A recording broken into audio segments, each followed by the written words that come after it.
So, over the course of Vogel representing a client by the name of Brachetto, he found that it would be best to withdraw from his representation.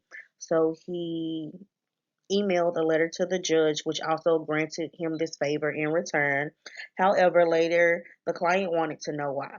So, she wanted to know why Vogel had decided to cancel his representation for her. Initially, Vogel ignored her until she sent a second letter to him and the judge the second time around.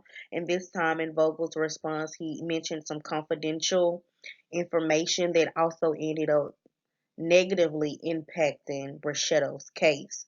Brachetto is Vogel's client.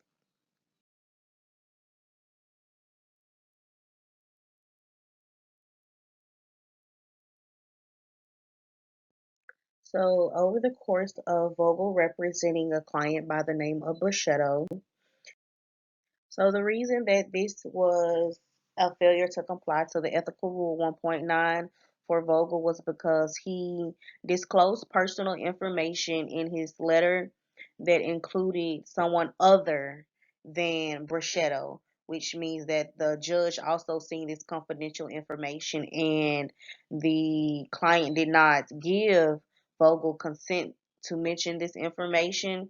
And another thing, it states in the rule that the information that may appear cannot be deleted or unseen. So meaning that if the judge sees this confidential information and it's in relation to the case, then the judge can use that against the the defendant.